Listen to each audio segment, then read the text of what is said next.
রহনুমা হযরত শাহজালাল, হযরত শাহপরান এই পুণ্যভূমিতে আজকের এই জনসভার সম্মানিত সভাপতি আমাদের মাঝে আজকে উপস্থিত হয়েছেন। আমরা যে কারণে দীর্ঘ 15টা বছর লড়াই করেছি, সংগ্রাম করেছি আমাদের অধিকার আদায়ের জন্য, যিনি সুদূর বিরাট থেকে আমাদেরকে অনুপ্রাণিত করেছেন, যিনি আমাদেরকে পথ দেখিয়েছেন, আন্দোলনে ঝাঁপিয়ে পড়তে অনুপ্রাণিত করেছেন, সেই নেতা যিনি আজকে আমাদের মাঝে উপস্থিত আছেন, আমাদের তারেক রহমান সাহেব। বন্ধুগণ, আজকে আমি আল্লাহর কাছে শুকরিয়া আদায় করতে চাই যে আল্লাহ তাআলা অশেষ রহমতে আজকে আমরা তাকে এখানে আপনাদের সামনে মুক্ত অবস্থায় আমাদের নেতৃত্ব দেওয়ার জন্য আমরা এখানে তাকে পেয়েছি। বন্ধুগণ, একই সঙ্গে উপস্থিত আছেন তার যোগ্য সহধর্মিনী, যিনি নিজে আমাদেরকে পথ দেখিয়েছেন, আমাদের ডাক্তার জুবাইদা রহমান। এই সিলেট হচ্ছে সেই সিলেট যেখানে মুক্তিযুদ্ধের সর্বাধিনায়ক এমএজি ওসমানের জন্ম হয়েছে। এই সিলেট হচ্ছে সেই সিলেট যেখানে আপনাদের উন্নয়নের নেতা সাইফুর রহমানের জন্ম হয়েছে। এই সিলেট হচ্ছে সেই সিলেট যে অন্যায়ের বিরুদ্ধে, আধিপত্যবাদের বিরুদ্ধে লড়াই করতে গিয়ে গুম হয়েছেন ইলিয়াস আলী সিলেট।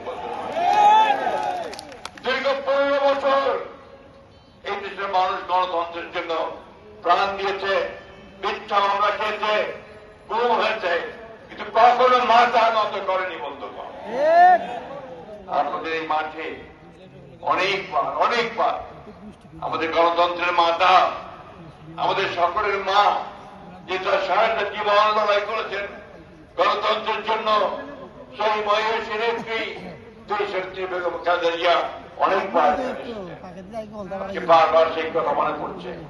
সময় কম, আমি পুরো সময়টাই আমার নেতাকে দিতে চাই, কিন্তু আপনাদেরকে এইটুকু বলতে চাই, আমাদের স্বাধীনতার ঘোষক শহীদ প্রেসিডেন্ট জিয়া রহমান বিরুদ্ধ তার মূল দর্শনটাই ছিল ওই পতাকাটি তিনি হয়েছিলেন, সেই পতাকা পরে দেশের বেগম খালেদা জিয়া বহন করে নিয়ে গেছেন। বন্ধুগণ, আজকে সেই পতাকা আমার নেতা তারেক রহমানের হাতে।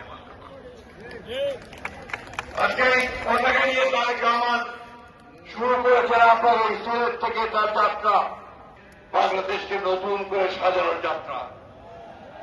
এই যাত্রা হচ্ছে তারেক রহমানের চিন্তার মধ্য দিয়ে, পরিকল্পনার মধ্য দিয়ে সত্যিকার অর্থে গণতান্ত্রিক সমৃদ্ধ বাংলাদেশ গড়ার যাত্রা। বন্ধুগণ, আমরা বিএনপি সবসময় যে কথাটা আমরা বলি যে আমরা একটি উদারপন্থী গণতান্ত্রিক দল, আমরা পেছনে ফিরে তাকাই না, আমরা সামনের দিকে যাই। বন্ধুরা, আজকে একটা দল, রাজনৈতিক দল বিভিন্ন রকম কুচ্চারণা করছে, মিথ্যা কথা বলছে আমাদের নেতাদের বিরুদ্ধে, এমনকি আমাদের নেতা তারেক রহমান সাহেবের বিরুদ্ধে তারা মিথ্যা রচনা করছে। বন্ধুগণ, এই দলটাকে আপনারা চেনেন? কোন দলটা? এই দলটা কি ভোট পাবে? বাংলাদেশের জায়গা আছে? বন্ধুগণ, বাংলাদেশের স্বাধীনতাকে বিশ্বাস করেনি, পাকিস্তানের জানি। বন্ধুগণ, নতুন করে এরা বলতে শুরু করেছে এরা কি এখন বাংলাদেশ তৈরি করবে নতুন করে। আমাদেরকে সাবধান থাকতে হবে এই সমস্ত দল ব্যক্তির হাত থেকে যারা মানুষকে বিভ্রান্ত করতে চায়। আজকে লড়াইয়ের বিরুদ্ধে বন্ধুগণ, আজকে নতুন করে সে লড়াইয়ে আমাদের জয়লাভ করতে হবে।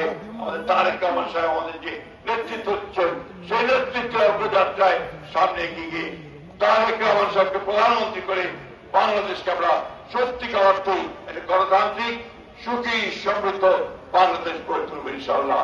আপনারা সবাই ভালো থাকবেন, সুস্থ থাকবেন। আমি নেতা আছে কি কথা বলেন না কেন? পাশে কি স্তব্ধ হয়ে গেছে? জোরে বলেন, নেতা আছে? ভবিষ্যতের প্রধানমন্ত্রীকে আরো জোরে বলতে হবে। ওই প্রধানমন্ত্রীকে সরকারকে নিয়ে এগিয়ে চলুন। আলাইকুম।